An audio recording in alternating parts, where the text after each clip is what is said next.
जो विकास कौटी ना कौटी अटकी जाकू त्वरान्वित करिबो एवं ये सरकार 5 वर्ष पर आसी आगामी 50 वर्षर काम को करके देखेबे। लंबा समय धरिकी राज्य रे जो 24 वर्ष रो एक सरकार थिला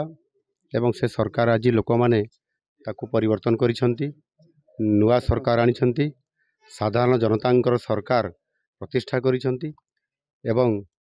जड़े अति साधारण परिवार जन को मुख्यमंत्री दायित्व देइछंती एवं सरकार प्रथम काम होउची जोठी ओडिया अस्मितार कथा आज प्रश्न उठी। ओडियार अस्मिता आज संकट रे अछि बोली एवं जो माने ओडिशार बरपुत्र जो माने ये स्वतंत्र उत्कल प्रदेश गठन करने सहित ओडिया समाज को रुद्धिमंत करथिले सेही मानकु सम्मान देवा ये सरकारंकर प्रथम काम। एणु नुआ सरकार गठन हैला परे नेताजी सुभाष चंद्र बोसंकर ये जो जन्म माटी कटक एठी आसी तांकु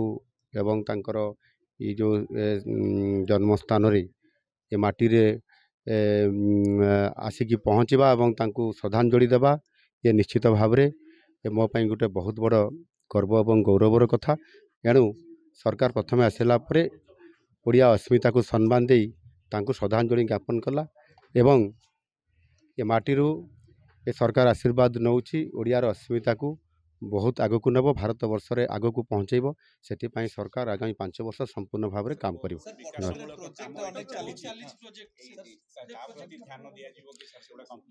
निश्चित भाव में जोठी काम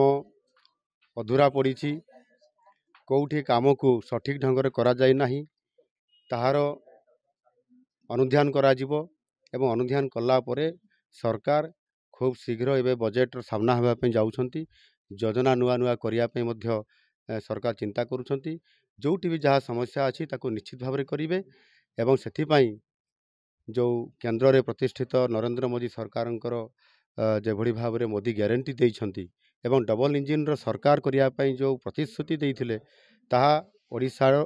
4.5 कोटी जनता मोदी जींकर कथा को ग्रहण करी तांकु समर्थन देइछंती